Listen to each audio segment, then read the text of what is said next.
Has your heart ever felt like a yo-yo? Given completely only to be met with nothing, or worse, a slow fade? You pour everything you have into someone, offer them your best, and yet you're left feeling unseen, unheard, and ultimately unwanted. You see them pulling away, their texts become less frequent, the spark you felt just flickers and dies.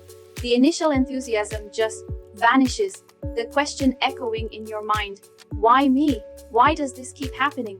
It's a pain many of us know, that gnawing confusion and hurt when someone you care about just disappears emotionally. It's like offering them a gift they refuse to accept, leaving you standing there, empty-handed and bewildered. This can feel isolating. You start questioning yourself, your worth, your ability to connect with others. You might even begin to feel like you're somehow attracting the wrong kind of people. I remember a friend, Mark, who always jumped headfirst into relationships. He'd be completely devoted from day one, buying thoughtful gifts, planning elaborate dates, always available at a moment's notice. He would say, I really like this girl, and I want to make sure she knows it. But it always ended the same. The woman would initially be flattered, but then distant. She would go from texting him constantly to barely responding. He would be left feeling confused and rejected, wondering what he did wrong. What Mark didn't realize was that he was inadvertently attracting people who weren't emotionally available to reciprocate his level of commitment. What if I told you there's a reason this keeps happening? What if the pattern of being drawn to those who can't or won't fully commit isn't random? What if deep down an unconscious part of you is actually seeking out this very dynamic? It can be something in the past that you haven't taken the time to heal. Often the people we are most drawn to are reminiscent of our past. Think back to your childhood. Did you consistently receive the kind of love and support you needed? Or were there times when you felt neglected or overlooked? Maybe one or both of your parents were physically present but distant. Our subconscious mind is incredibly powerful. It remembers everything, even the things we think we've forgotten. If you grew up in an environment where love felt conditional or inconsistent, your brain might have unknowingly wired itself to associate love with that very instability. It's like our subconscious is saying, if I don't have to work for their affection, they will leave me. So, when you meet someone new, your unconscious brain is scanning for familiar patterns. It's looking for that same push and pull dynamic, even if consciously you desire something different. That's because, in a strange way, the familiar feels safer, even if it's ultimately painful. It's why you might feel less attracted to someone who is openly affectionate and consistent, because this feels unfamiliar to you. This can create a dangerous cycle where you end up constantly chasing after people who aren't really there for you. It's not that you're intentionally choosing to hurt yourself, it's that your unconscious mind is trying to recreate a familiar dynamic, hoping for a different outcome this time. But here's the good news, you can break this cycle. It takes kindness and a willingness to confront those old ones. Let's look at how this plays out in real time. You meet someone and you feel an instant connection, a strong pull. You mistake this for attraction, but it could be your nervous system recognizing a familiar, albeit unhealthy, pattern. You quickly start opening up, sharing your vulnerabilities, showering them with attention before they've even had a chance to prove themselves worthy of it. You're giving freely, hoping to earn their affection. Initially, they might reciprocate, but then the dynamic shifts. They start pulling back, becoming less consistent, less available. You start overthinking, analyzing their texts, obsessing over their every move. The anxiety builds. You may feel as if there is something wrong with you. Maybe you start questioning your worth.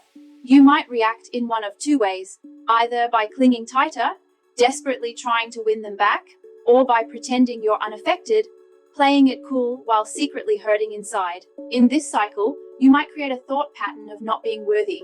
This can be avoided by working on yourself, by consciously reminding yourself you are worthy. The important thing to understand is it's not about your value as a man, it's about those childhood wounds being triggered. So, how do you break free? First, consciously stop over-investing too soon. Resist the urge to jump in head first. Give them time to show you who they really are, not just who they pretend to be. Learn to observe their patterns, their actions, not just their words. If you have an anxious attachment style, you need to stop giving your heart away so easily. The biggest mistake is clinging to words and potential instead of trusting their actions. People take time to reveal their true selves, so be patient. Do not rush into getting into a relationship. Do not overlook the initial conversations. This is a great opportunity to find out what is important to the other person. The next step is recognizing the pattern as it starts. The moment you feel yourself overthinking, obsessing, or becoming anxious, that's your cue. That's a sign that an old wound is being triggered. Take a pause, reflect, start observing them instead of personalizing their behavior. It is not about you. From this point of view, start judging the person in front of you. You can see how they show up as a person. It also enables you to not take anything personally. Ask yourself, am I recreating an old wound or am I choosing love? Take time to reflect on it. Next, connect with your self-worth. Remind yourself that someone's behavior is not a reflection of your value. It's a reflection of them, their emotional availability, their capacity for connection. When you truly believe you are enough, you stop tolerating inconsistency and breadcrumbs.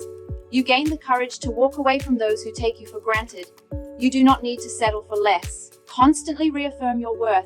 If you are willing to cross your own boundaries, they will take you for granted. So it is necessary for you to have boundaries. Do not threaten, just leave. And I know it can be scary. You can do this.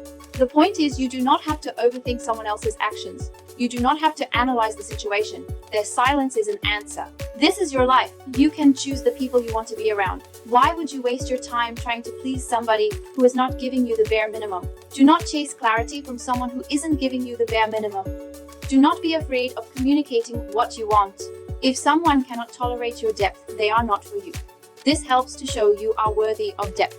A healthy connection is a two-way street. It doesn't require constant pushing and pulling. And it is the biggest myth that you need to play games to obtain somebody's love. Do not show people that you are always going to be there for them because you are not being there for yourself. This is you abandoning yourself.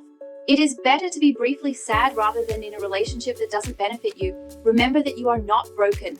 Just because you are anxiously attached doesn't mean you have to stay that way. You have the capability to heal. Remember, you are not weak for caring. Attachment is a human need. The first person you should give attention to is you. The more you chase from a point of feeling as if you are void, the more likely you will attract people who are emotionally unavailable.